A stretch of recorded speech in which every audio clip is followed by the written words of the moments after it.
who is it that you're looking to offensively? Well, I mean, I have to be looking at Jalen Brunson and Spencer Dinwiddie. That's what those guys were brought in here to do. Jalen Brunson has probably been one of the better stories in the playoffs, and Spencer Dinwiddie was brought in here to take some pressure off of Luka. Let's hear what Coach Jason Kidd has to say. We talked about it, turnovers, and then we just didn't get off to a good start, but we didn't give in. We kept playing. We talked about it at halftime, being only down, I think, 13, that we've been here before. And, we think at some point we cut it to 4, as we've done in the past. And I don't know if we had a good look at the 3 that we missed. But we just couldn't get over the hump. But we didn't. This is probably, I think, the first time we've had a slow start in the playoffs. But I like the way we responded. Jason, what did you think of the way that Luka was playing against what he was facing on defense, and then in contrast, what he was able to kind of get from teammates to support his big scoring night? Yeah, he got whatever he wanted. When you look at the shots, in the paint, behind the arc, mid-range, and then also I thought he got his teammates some great looks that we normally have made. But I thought he played great. We didn't play him the whole game, but again, in that fourth quarter, those guys started to get a rhythm and started to play a little bit harder, but I thought he played great. I know he's going to look at those turnovers and say that he could be better, but he did everything to help his team in the position to try to win on the road. What's the challenge, Jason, when you get down so far, so quick like that? And also just tell us what you got out of Maxey tonight. Yeah, I thought Maxey and Luka in that first half kept us afloat because we could have easily been down 30, at halftime. But Maxey and LD were good. And then looking at getting JB going there in that second half and Spencer, we got to do a better job there. But I thought Maxey and LD were great in the first half. And as we just talked about, LD was good in the second half too. We just got to help him get someone, to join the party. Tim Cato, The Athletic. Jason, is there a tempo that you're hoping the Mavericks, that you guys play this series at?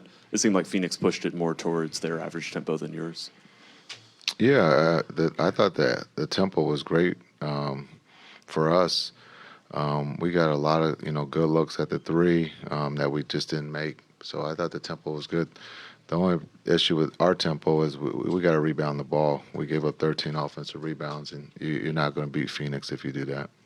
How much of the 121 that you guys gave up, how much of that is defensive, things that you guys can clean up, and how much is just impressive shot making, especially in the mid-range? Yeah, they shoot the ball well. They shot the ball well. They shot 50%.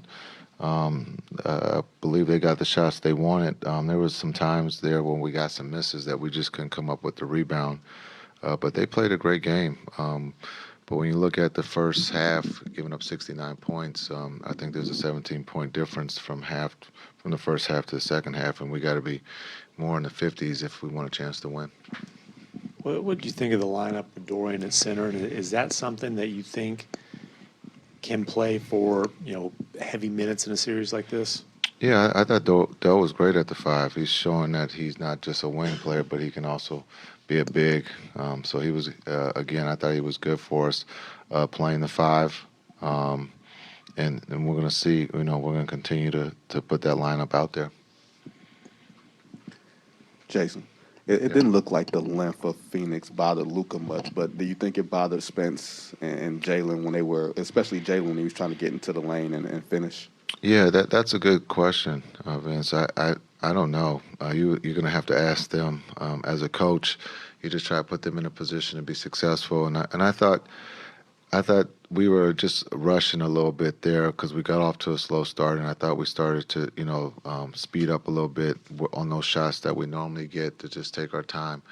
But we got good looks. The game of basketball is about makes and misses. We didn't shoot the ball extremely well there in that first half, and so we just got to bounce back.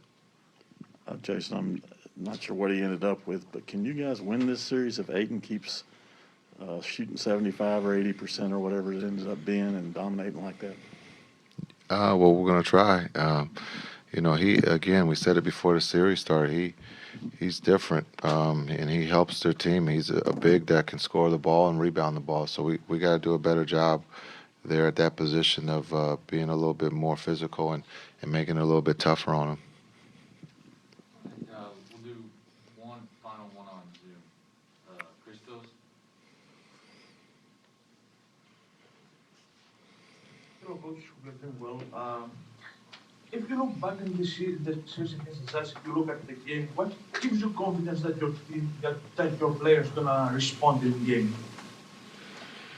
What gives me confidence? I've been with these guys all year, and they tend to bounce back, and so that's what we believe. We'll talk about it tomorrow, the things that we have to do better if we want a chance to win a game in this series. But again, there was a lot of good things that we did that will continue, but we got to rebound the ball. Again, when you give up 13 offensive rebounds, it puts you in harm's way. Thank you. Thanks.